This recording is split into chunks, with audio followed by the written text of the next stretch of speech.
Welcome to Pulse of Culture. I'm Karolina Shapland, and today I've got an amazing privilege of talking to one of the Ghanaian foremost contemporary artists, Mr. Ibrahim Mahama. So nice that you could make it. Yeah, it's a pleasure to be here. So can we start talking about your work and specifically the material that you use, and it's jute. What's the symbolic significance of using jute? Thank you very much. The jute is interesting because the material is primarily made in India and Bangladesh, and it is brought to Ghana mainly for transportation of cocoa. And you know, Ghana is one of the highest producers of cocoa in the world. So the politics of the making of cocoa, the growing of the seeds and the selling of it. In the 60s, our first president, Nkrumah, he was building these silos because at the time, in the early 20th century, when the British built the railway, the idea was for it to be used for the exploitation of raw materials. And Nkrumah thought, okay, for a post-independent nation, we need to build industries that can somehow sustain these industries for the local farmers and all that. That didn't happen. Of course, in 1966, Nkrumah was overthrown. A lot of these industries were abandoned. So the bags were then now brought in later for the bagging of the seeds and the transportation. So most of it ends up in Switzerland and other places. But in Ghana, the interesting thing is that the bag is only used once, and then afterwards it is sold to local traders. And these women in the markets, mostly, they use it to transport charcoal, maize, and many other things. And they begin to write their names on it. So the material begins to live and embody the memory of all these commodities, which somehow mark the economics within this region in relation to the rest of the world.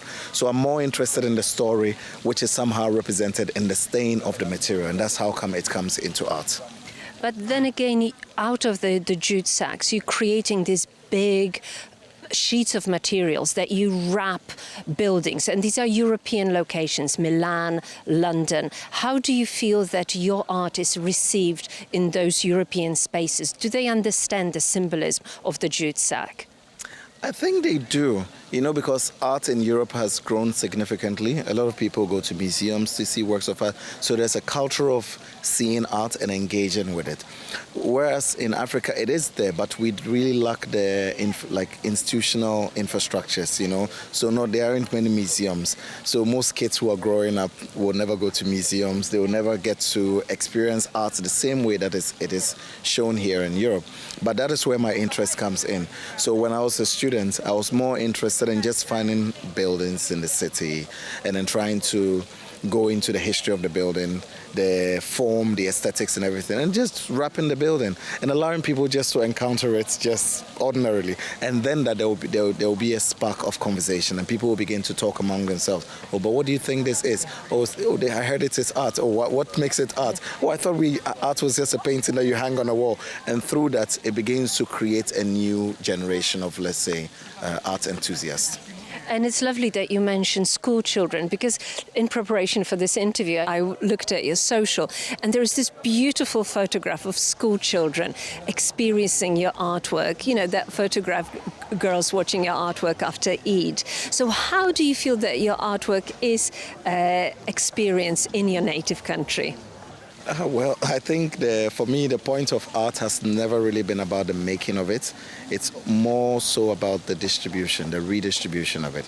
Because most often, from the global south, artists tend to produce work, but most of that work ends up in the context of, let's say, the West.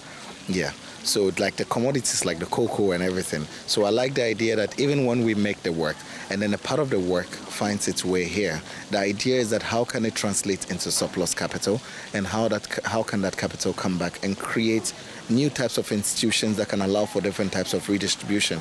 So the children who are in the rural communities, whose maybe their parents or their grandparents, their historical conditions have somehow inspired the work that the artist makes, should not become annihilated from them.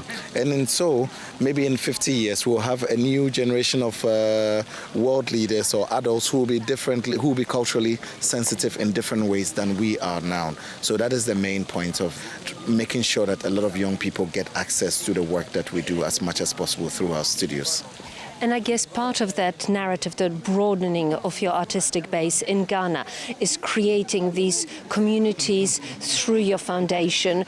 But also, could you elaborate? Because obviously your big scale works, you don't create them alone. You have your collaborators. How do you avoid that being seen as some sort of a post-colonialism through art, your own art? Yeah, I know, but the one of the things that I was also interested in was like the residue that is left within spaces, because when you use a space for a long time, or when you use an object for a long time, it collects memory. So when I started my work as an artist, I was interested in these historic sites, like going to the railway and then collaborating with the railway workers there, who are already like every day using their labor to fix a train or something, and then bringing that into the realm of art, or just observing it and trying to make notes on it as an artistic form, or going to the market, having conversations with the market women, and then inviting them to the studio, which is the same market space, to take the same materials that they have, and then we stitching it together in order to be able to produce a work of art. And then now I'm going looking for sites, and then together we wrap the space with. For me, I thought that those things were very interesting, because in a way it begins to open up a different paradigm in terms of how we experience art within the contemporary. Because historically, maybe the women in the market would be subject matters just for paintings, and those paintings would only hang in galleries, or those paintings would be put in museums, but there would never be any relationship between the actual work of art and then the subjects. So just as colonialism was everything that was extracted, it was never really meant for the societies or the communities which the exploitation was being done in. But at least within our time, we understand that we have to acknowledge the labor that goes into the production of things. But then always, when a phenomenon is created, how do we redistribute that phenomenon and the labor that is contained within it? But would you say that that aspect, your engagement with the community, makes your work, your textiles, your wrapping, different from the, already rich vein of Western art where wrapping took place? I'm referring to Christo's work in the 70s, 80s, and first Alberto Burri as well. Is that what makes your work different, better, more challenging? I wouldn't say better, because when I was a student, people like Alberto Burri, Alberto Boetti, Christo, they were very influential and very important in terms of the courage that they brought to art and how they expanded the media of art itself. But certainly we coming from the global south, the conditions that exist in those places are different. And most often when you're growing up in large communities, as in relation to Europe, which there was a lot of like individualism and things like that. Whereas here, there might be like a concentration on the form. Maybe in Africa, the material and the material history and politics is very important. And also how people come together in order to be able to produce, or the relationship between the people and the material. Like the work in the space and as part of the exhibition, you'd realize that there are some markings on the bags. And those markings are direct markings which are written on it, which are in reference to tattoos that are on the limbs of people who travel from the rural areas to the city. And historically, when people were traveling and they died, people would say, okay, why don't you mark your body? So in case you died, there will be a way of identifying. So all these historical conditions are within it. And in my work, I like to bring these historical conditions into the aesthetics of the work. Okay, so there's a very, very strong local Ghanaian feel. Yes. So how are you hoping that your work will be read here in Poland? Now, Poland is a country with no colonial experience. I can say more, that Poland is a nation that feels that they were colonized themselves. Is there some sort of a similarity? Do you feel that will make your work, part of that collection, more resonant? Historically, Ghana and Poland have shared quite a lot. Our first president, Nkrumah, he was a Marxist, and he was very much interested in the Eastern Bloc. Of course, he worked with a lot of architects and engineers from the Soviet Union. He worked a lot with architects and engineers and artists from Poland. And there were some monuments that were built in Ghana. There were a lot of Ghanaian engineers, doctors, artists who actually came to Poland to study.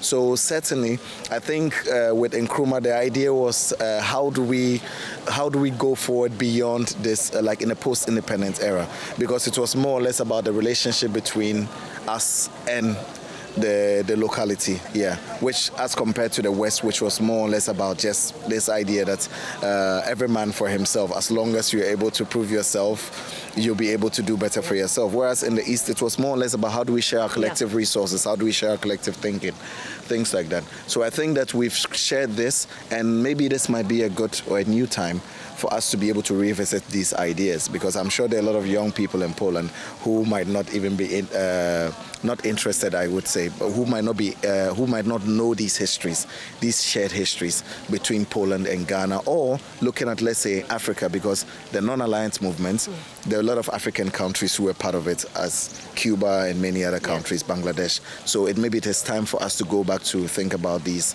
shared conditions. And are you hoping that as that collection, there will be an open space for Poland and Ghana or countries of Horn of Africa have these direct links rather than links intermediate, by the centre, by Milan, London, those places that were almost in the way of our cultures aligning together? Yes, certainly. I'm always very excited. When Omena invited me, I said, yes, why not? Let's do it, because I've traveled to Europe several times for many years, but I never actually came to Poland. So this is my first time. Meanwhile, when I first traveled out of Ghana in 2008, I was in my third year in university. I went to work in a summer camp in America, in California, and a lot of the guys who were working in the summer camp, they were actually from Poland. So I made many friends when I was 20 years old, and a lot of them I've not seen them till now. Maybe some of them are even living in Warsaw. Maybe it's an opportunity to reunite with them after almost 17 years. So, yeah. And finally, one last question. Recently, Warsaw Ethnographic Museum did a lot to decolonize their exhibitions. They staged some interventions, and they took art that could be seen as following that post-colonial narrative, just to make their collection open to more diverse Poland, because Poland is getting more diverse. How do you feel about those post-factum interventions to the museum space? Is that something close to your heart, or do you think it's a little bit too late and they should be left alone as they are, as some sort of a historical artifact? No, certainly. I think things can always be revived and replaced and relocated. It's all about context and perspective. Certainly, if an object was produced in one form and it was exhibited in one form, years later we can relook at it and realize that, maybe it was not the best position that we put this in. Maybe there were two objects that were next to each other. You realize that, no, you can take another object and place it in between them, and suddenly it creates a new context. Yeah, I remember I did a project in Antwerp some years ago, and it was about a Roman, like a father, a Belgian father, priest who actually went to the Congo during the period of colonization. And in public space in Belgium, you have this priest with a so-called Congolese savage on his knees in front of him, and then there is no text in front of the statue or anything like that. We know the history of the Congo in terms of like the chopping of the hands of kids and their parents because they couldn't produce enough rubber. So the simple thing was, why not just put a plug or something to even give it more context, even something as simple as that. Since that wasn't done, the idea was to invite. So what I did was that I reproduced the sculpture, but in rubber this time around. And then we also kept the original form, which was in clay. And then we invited the members of the public, and then we did various interventions on it. We replayed, we reformed it. Reformed it. So those little interventions can go a very long way to change the context of a collection.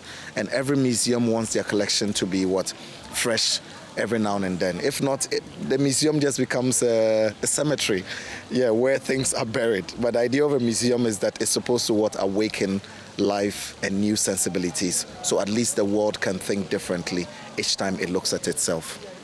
And finally, one last question. Given that your piece is really central to Omena's new art collection, do you, as an African artist, do you feel seen now in this, very faraway country such as Poland? Yes, certainly I do. But I think there are also other engagement that would come up, like giving lectures here in Warsaw and other places. It's something that we've been discussing and working on. Certainly, I think that there's quite a lot of things that are going to happen within the next 2 years and going forward. So the Polish community should watch out. Well, thank you so much for finding the time, especially at this glorious event today. Oh, thank you very much. No, it's such a pleasure to be here. Thank you very much. Thank you so much. And I was talking to Ibrahim Mahama here in Wilanów Palace. For TVP World, I'm Karolina Shapland.